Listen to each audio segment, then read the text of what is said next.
What do you think of this miniature paint job?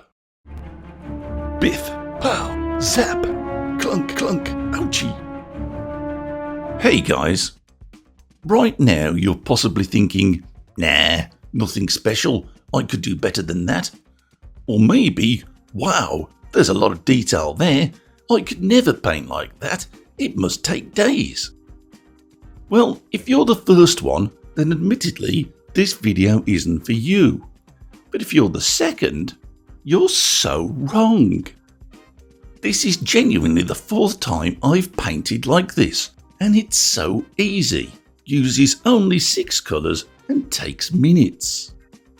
Now, you might not love this miniature, but that doesn't matter. I've designed him to demonstrate how easy it is to use this technique, and you can download him for free on either Thingiverse or Printables. And there's a few others to choose from as well.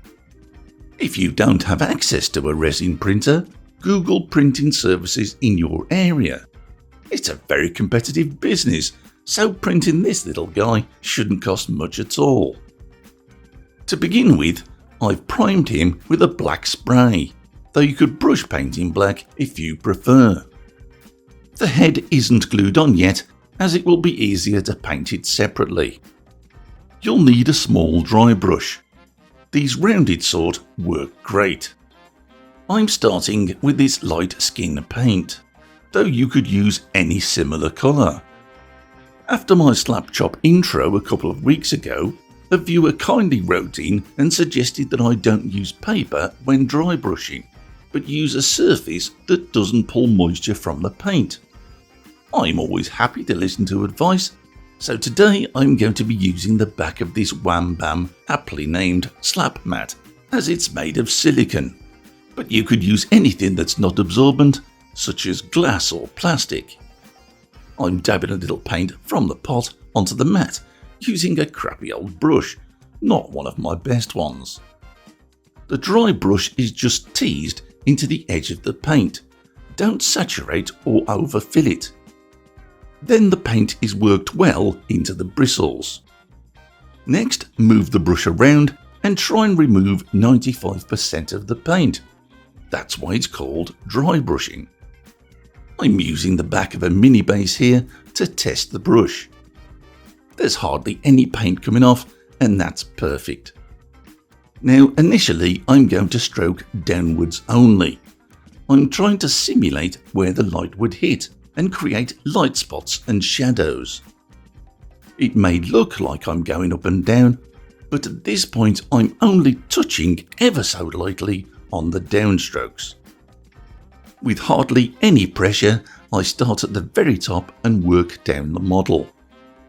Notice I'm only catching the raised areas, and that's the idea. We need those dark spots to stay, so work steadily and gently. It's not a race. If you work too quickly or with too much paint, there's every chance you'll ruin it. You may need to add a little more paint from time to time, and that's okay.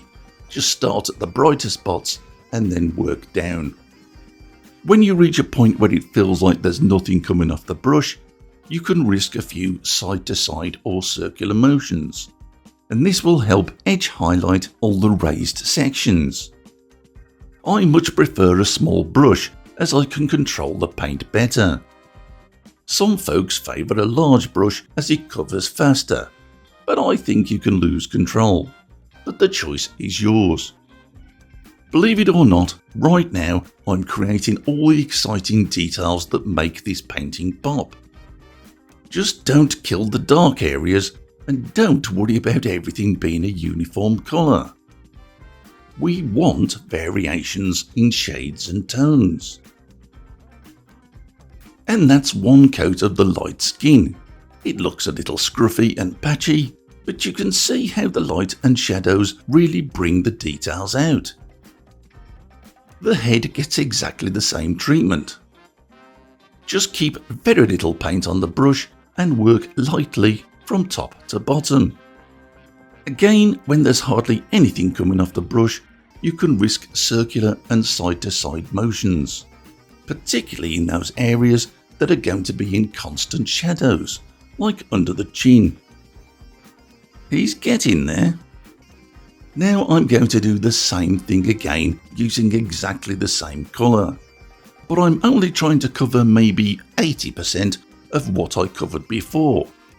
In other words, I'm painting the lightest parts of the light paint that we've already applied, the areas where the light catches most. Here's a second coat on the head.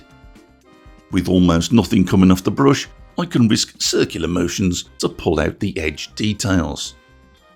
With the head and body allowed to dry for half an hour, it's time to do the same again, but this time using white.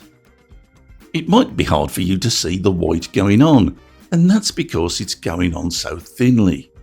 But as it goes on, it makes the brightest areas even brighter, and that's what the white is for.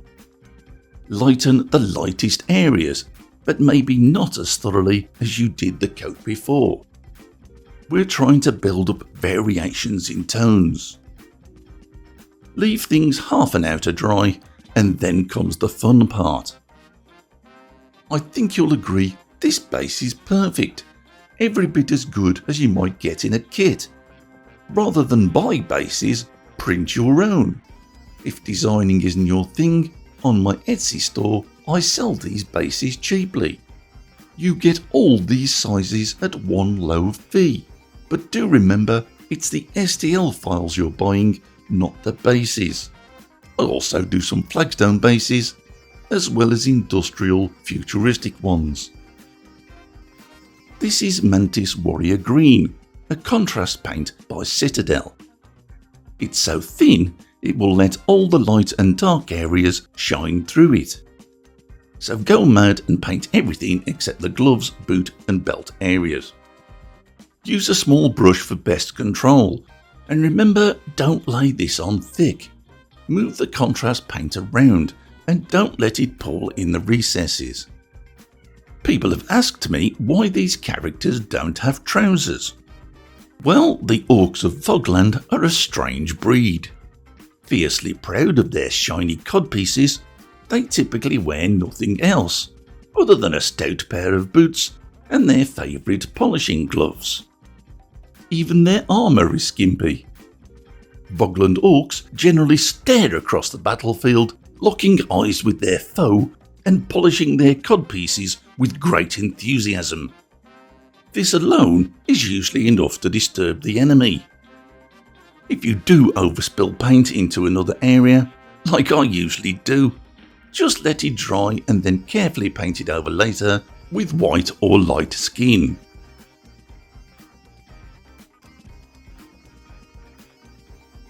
When it comes to the head, cover everything except the eyes and the teeth.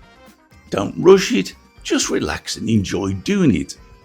Personally, I find this really soothing. For the gloves and belt, I used Citadel Fireslayer Flesh, another contrast paint. Just work it in. Cover the light spots and the dark spots of the gloves and also the belt, but not the codpiece. The orc likes that nice and shiny. To vary the browns, I used Gore Grunter Fur on the boots, another contrast paint.